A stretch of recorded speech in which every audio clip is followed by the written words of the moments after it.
अस्सलाम वालेकुम dear students, कैसे हैं आप सब। उम्मीद है कि आप सब खैरियत से होंगे। Welcome to my channel Rajput career information. जैसा कि आप सब जानते हैं, हमारा चैनल इंटेलिजेंस टेस्ट की प्रिपरेशन स्टार्ट करवा रहा है आर्मी, एयरफोर्स, नेवी और तमाम फोर्सेस के टेस्ट की। तो जिन स्टूडेंट्स ने अभी तक हमारे चैनल को सब्सक्राइब नहीं किया तो हमारे चैनल को सब्सक्राइब करें, लाइक करें और बेल आइकन को दबाएँ ताकि हर आने वाली नई वीडियो आप तक पहुँच सके। तो इस वाले वीडियो लेक्चर में इंग्लिश के जो एकेडमी टेक्स्ट की प्रिपरेशन के लिए इंग्लिश के ग्रामर के एमसीक्यूज आते हैं वो कवर किए गए हैं। तो आई होप ये वीडियो देखकर आप इंटेलिजेंस टेस्ट में आने वाले इंग्लिश के एमसीक्यूज जो हैं वो फुली कम्प्लीटली सॉल्व आउट कर लेंगे। तो चलते हैं बिना टाइम वेस्ट किए अपने लेक्चर की तरफ। तो क्वेश्चन नंबर 1 जो है हमारा देखें, choose the correct synonym of obsolete. Synonym होते हैं हम मानी अल्फाज जिनका मतलब एक ही होता है। तो ये सिनोनिम जो है वो पेपर में बहुत से क्वेश्चन इस तरह के आते हैं सिनोनिम वाले जो ग्रामर के हिस्सा है। तो ऑब्सोलेट का सिनोनिम के ऑप्शन दिए गए हैं मॉडर्न, सेकंड है एंशियंट, आउटडेटेड और एक्टिव। एक्सप्लेनेशन भी हर एमसीक्यूज की मैंने साथ दे दिया है। इसका आंसर है हमारे पास सी।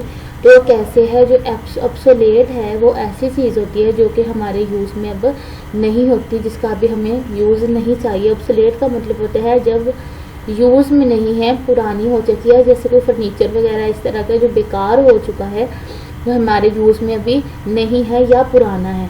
तो आउटडेटेड का भी वही सेम मीनिंग होता है कि आउटडेटेड भी वही है जो कि पुराना हो चुका है, वो अब वाले मौजूदा फैशन के मुताबिक नहीं है। तो ऑब्सोलेट और आउटडेटेड दोनों सेम मीनिंग देते हैं, तो इसलिए जो राइट आंसर है वो है outdated. Next question, fill in the blank. She has been working here dash 2015। वो यहाँ पर काम कर रही है 2015 से। तो इसमें आपने बताना है सीन्स आएगा, फॉर आएगा, फ्रॉम आएगा या बाय आएगा। तो इसका राइट आंसर हमारे पास है सीन्स। वो क्यों है, एक्सप्लेनेशन देख लें। सीन्स और फॉर दो टर्म्स यूज़ होती हैं। जो सीन्स होते हैं वो उनके लिए यूज़ होती हैं जो स्पेसिफिक ईयर होते हैं, ख़ास साल होते हैं, जैसे कि जिनका नाम बताया होता है 2015 है, 2014 है, 2008 है, यानी सेंचुरी साथ में बताई गई होती है, स्पेसिफिक लगता है या दिनों के साथ, जैसे कि Monday, Tuesday, Wednesday, Thursday, Friday, यानी प्रॉपर नाम मेंशन किया होता है, वहाँ पर सीन्स का यूज़ होता है। लेकिन फॉर जो होता है वहाँ पर इस तरह का यूज़ होता है कि उसमें सिर्फ बता दिया जाता है for 2 years, for 3 years, for many years, यानी वो ईयर्स बताए जाते हैं। ये नहीं बताया जाता कि फ़लाँ जो है वो सेंचुरी है, 1995 है, 2001 है, 2000, यानी स्पेसिफिक जो है वो आपको डिक्लेयर नहीं किया जाता कि वो फ़लाँ ईयर है।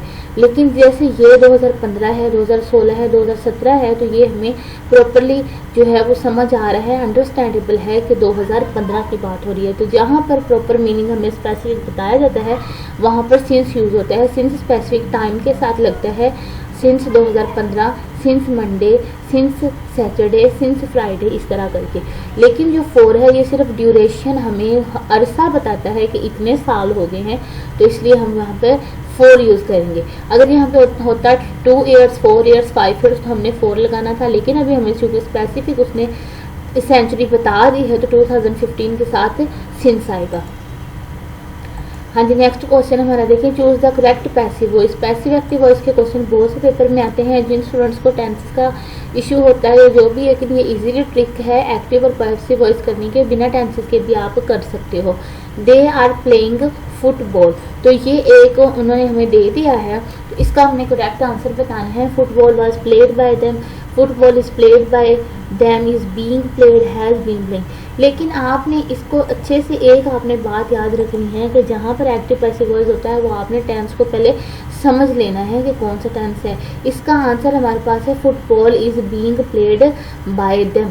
तो ये फॉर्मूला आपने याद रखना है, जहाँ भी कंटिन्यूअस का टेंस है इज या आर आएगा और बीइंग आएगा और प्लस वर्ब की थर्ड फॉर्म आएगी। तो हमें कैसे पता चला कि ये कंटिन्यूअस का टेंस है, क्योंकि आईएनजी फॉर्म जहाँ पर आ जाती है आईएनजी या इज आर आ जाता है तो वो कंटिन्यूअस का टेंस होता है। और जहाँ पर भी कंटिन्यूअस का टेंस आएगा उसको आपने चेंज कैसे करना है, अगर आईएनजी है तो उसको आपने बीइंग में चेंज कर लेना है। बी के बाद आईएनजी लगा देंगे तो हमारा कंटिन्यूअस टेंस बन जाएगा। आप पूरे स्टेटमेंट में देख लें ये फर्स्ट वाला ऑप्शन देख लें, यहाँ पर भी कोई बीइंग नहीं है, आईएनजी नहीं है। आईएनजी वाला टेंस हमेशा बीइंग में जाएगा। इस वाले में देख लें, इसमें भी बीइंग नहीं है। डी वाले में देख लें, इसमें भी बीइंग नहीं है। चूंकि टेंस हमारे पास कंटिन्यूअस का है तो आईएनजी है तो ये बीइंग में चेंज हो जाएगा, तो सी हमारा राइट आंसर है। अगर आपको किसी चीज़ की समझ नहीं आ रही तो एक्सप्लेनेशन को रीड कर लें। अगर इस एक्सप्लेनेशन से भी आपको समझ नहीं आ रही तो कमेंट सेक्शन में आप डायरेक्टली मुझसे पूछ लें, मैं आपको इसका आंसर अच्छे से क्लियर कर दूँगी। हाँ जी, ये क्वेश्चन देखें, identify the correct indirect speech. Indirect speech आपने बतानी होती है he sad I am tired, यानी एक चीज़ हम होता है डायरेक्टली बोल देते हैं, जो हम बोल रहे हैं, काम कर रहे हैं कि मैं ऐसा हूँ, मैं बीमार हूँ, मैं थका हुआ हूँ, ये होते हैं डायरेक्ट। और इनडायरेक्ट कैसे होता है, ही सैड उसने कहा, आई एम टायर्ड के वो थका हुआ है, कि मैं थका हुआ हूँ। तो इसको अब आपने डायरेक्ट स्पीच में कैसे, इनडायरेक्ट में कैसे बताना है, तो आंसर ए हमारा राइट है, he said that he was tired. यानी ये जो कॉमास होते हैं, इन्वर्टेड कॉमास, इनको ख़त्म करने के लिए ही सैड के बाद ये कॉमा हटा देंगे। किसी भी टेंस के बाद जब आपने इसको इनडायरेक्ट स्पीच बनानी है तो आपने ये कॉमा हटा के दैट लगा देना है। उसने कहा कि वो बीमार था। आई एम टायर्ड जो है ये प्रेजेंट का बन जाता है कि आई एम टायर्ड, मैं बीमार हूँ। ही सैड लेकिन उसने कहा था, ये पास्ट की बात हो रही है, तो आपने इसको चेंज कर देना है प्रेजेंट से पास्ट में, ही वॉज टायर्ड के वो थका हुआ था। तो एक्सप्लेनेशन आपको दे दी गई है, रिपोर्टिंग वर्ब सैड पास्ट में है इसलिए प्रेजेंट एम, पास्ट वॉज बनेगा, आई ही में चेंज होगा। यानी आई जो है वो ही सैड लड़के ने ही बोला था, आई एम टायर्ड अपने ही लिए उसने बोला था कि मैं थका हुआ हूँ, तो आई एम टायर्ड इसको हमने आपने दैट लगा देना है। और आई कौन था, वो ही लड़का ही था, वो ही था, तो ही लगा देंगे, एम को बना देंगे वाज और टायर्ड। यानी जो प्रेजेंट में आपको लग रहा है उसको पास्ट में आपने चेंज कर देना है। सिंपल, ये बहुत ही आसान ट्रिक है। हाँ जी, क्वेश्चन नंबर 5, जैसे सिनोनिम का मतलब होता है एक जैसे हम मानी अल्फाज, तो इसी तरह एंटोनिम होते हैं ऑपोजिट, यानी ऑपोजिट मीनिंग, जिनका मीनिंग जो है वो दोनों लफ्ज़ों का एक दूसरे से डिफरेंट होता है। अब जनरस होते हैं, सखी दिल को बोलते हैं, सखावत को बोलते हैं। तो अब इन चारों में से इसका ऑप्शन देखें, काइंड देख लें, मेहरबान होता है, हेल्पफुल देख लें, मदद करने वाला होता है, ऑनेस्ट होता है, ईमानदार, लेकिन सेल्फिश जो होता है वो खुदगर्ज शख्स होता है। तो ये इसमें से डिफरेंट एक्सप्लेनेशन आपको दे दी गई है। जनरस वो होता है जो देने वाला हो, यानी सखी दिल हो, लेकिन सेल्फिश वो जो सिर्फ अपने बारे में सोचे और किसी और के नहीं, सिर्फ अपने लिए, तो वो सेल्फिश। तो दोनों अपोजिट मीनिंग है, तो हमारे करेक्ट आंसर इसमें है सेल्फिश। ये वीडियो बहुत लंबी हो जाती है, इसके लिए अगले जो मैंने 5 MCQs इसमें बस 3 हैं और 5 नेक्स्ट वीडियो में है इसी के साथ के इंग्लिश ग्रामर के, वो भी आप देख लेंगे तो आपको बहुत से कंसेप्ट क्लियर हो जाएंगे।